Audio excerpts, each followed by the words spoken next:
Hey, what's up, Stream Keepers, and welcome back to my channel. And in today's episode, we're actually very honored to have Garry here from Norway visit us here in Singapore. I want to officially welcome you to Singapore.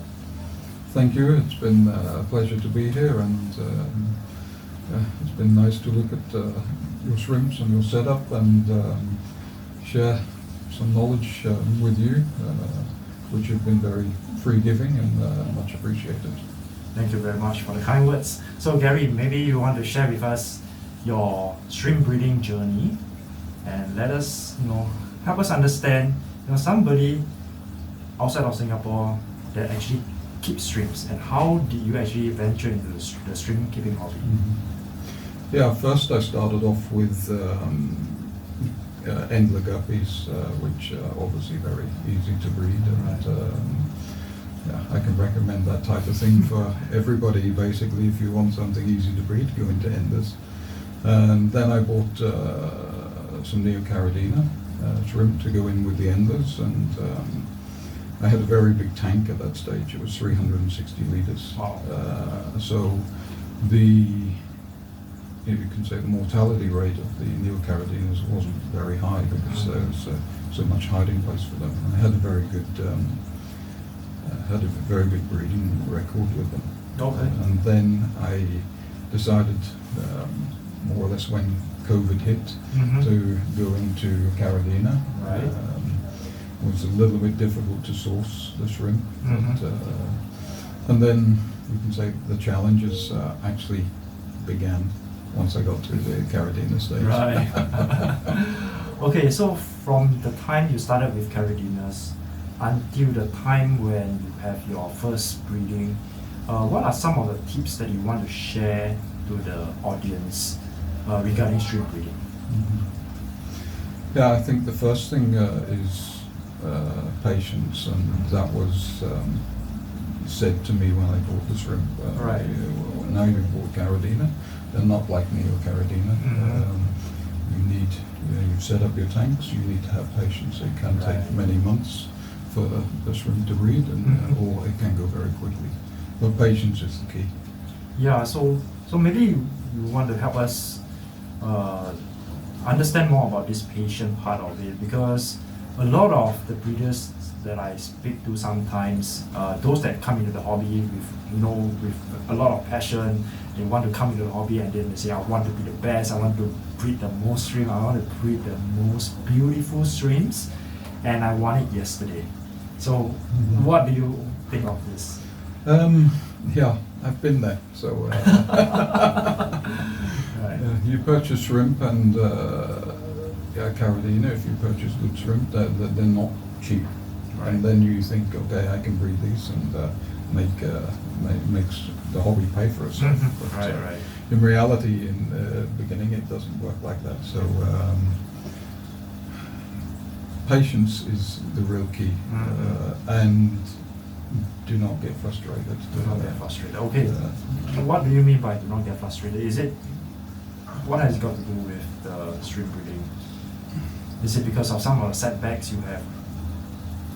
Yeah, it's setbacks. Obviously, from time to time you lose shrimp, frustrated because every day you look in there to see if a shrimp is buried, nothing's buried, and it's really, when you buy shrimp, you need to learn to relax. Yeah, so I think that is like a cycle where people actually come into the hobby.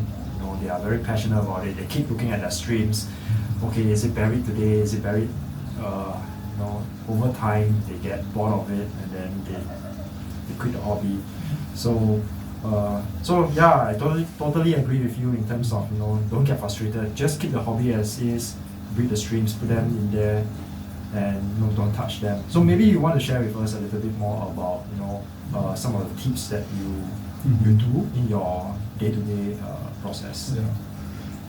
If I go back to the frustration thing, once you're frustrated, you go into a mode of tampering with your tank. You start to, what can I do different? How can I make these shrimp breed?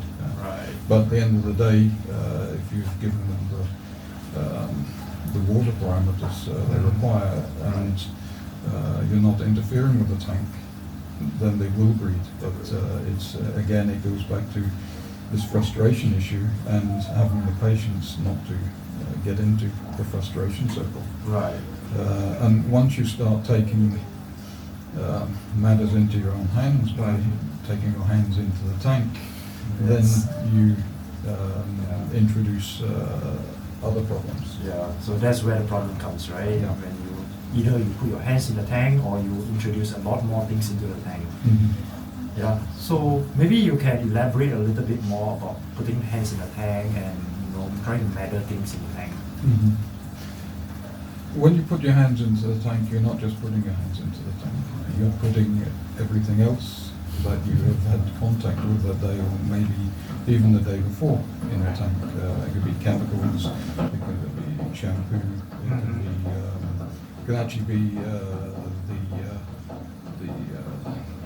stuff you use after you've washed your clothes, the fabric conditioner, because it's on your clothes, your hands are on your clothes all the time.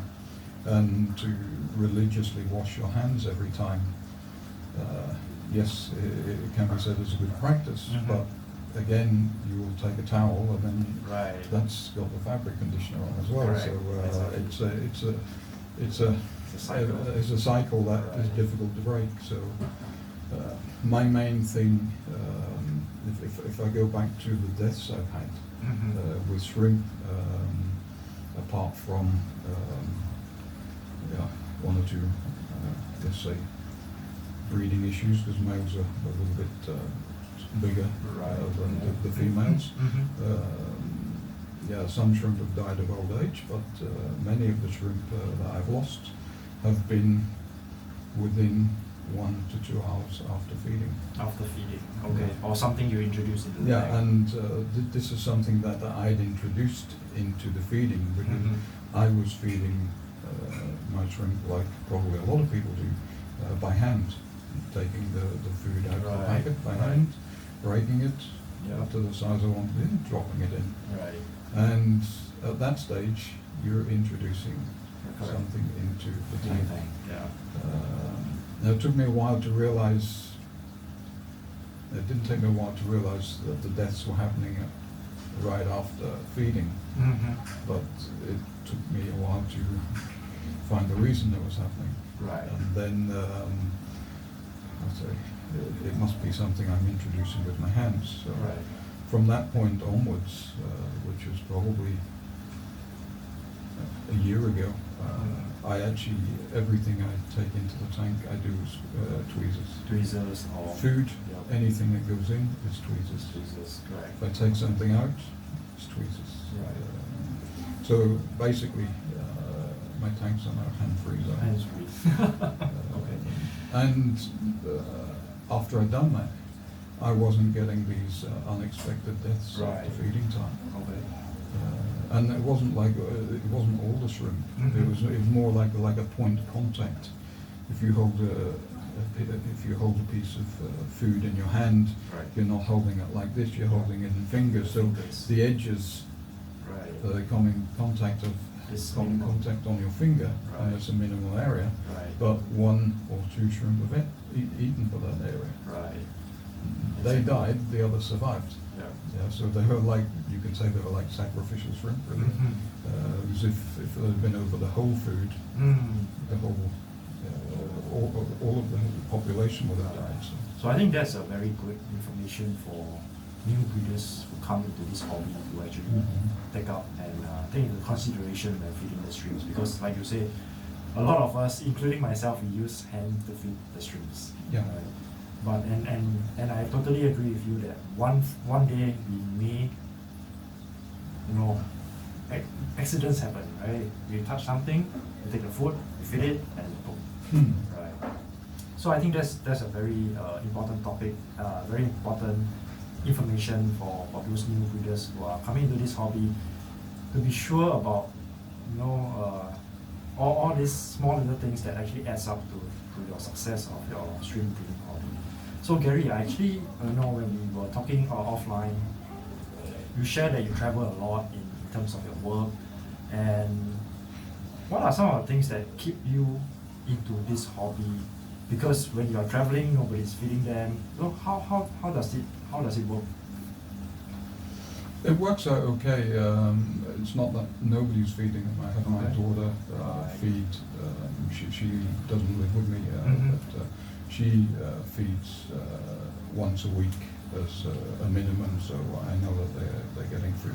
Right. But again, I set the food out.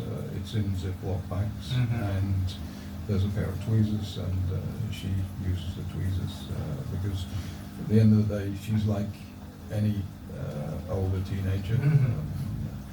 She uses a lot of hair products and perfumes and all types of beauty products. If that goes into the tank, it's going to have an adverse effect on your ecosystem in the tank, or very local to the shrimp that have come in contact with that. Right. Okay. So before we end this video, is there anything that you want to share with the hobbies out there?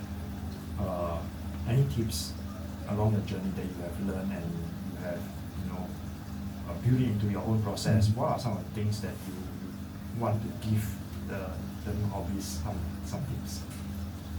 A lot has been said about patience, so I don't really need to say too much about that. But patience isn't just having patience with the shrimp; it's having patience with yourself. And that leads into frustration, and then frustration leads into maybe quitting the hobby a little bit too early. That's one thing. Water parameters, there's a lot said about water parameters, and we must have this pH, this TDS. My advice is find something that works for you, because no two waters are the same from different areas, and even if you use, when you're using RO water, the makeup of the water is different from area to area. Exactly. Try and keep the parameters in a stable window. Don't get too hung up with the parameters. I agree. The tank will tell you more than the pH measure or the TDS measure or GH. It's if you've got a healthy tank, you will have varied females. Right. If you have a healthy tank and you have varied females, and you have a lot of young shrimp, you have a healthy tank. You don't need to do anything. And then this goes back to hands-free again. So it's a good hobby, but it's a hobby that you mustn't interfere with. Not too much. You really need to be the observer from the outside of the tank, and not trying to be in amongst the shrimp all the time. Yeah. That's really good advice.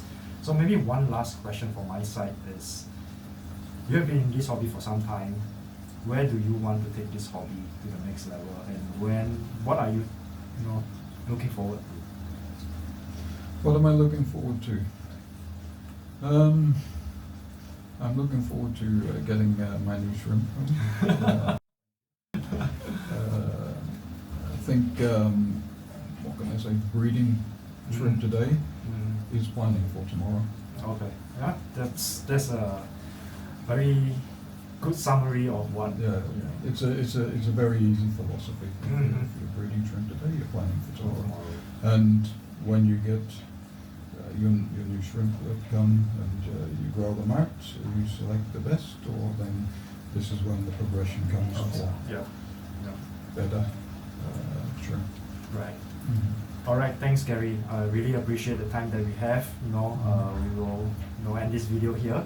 And for those who like this video, please remember to give a thumbs up to this video. And those who are new to this, please remember to subscribe in the link below. And until next time, peace out. Bye.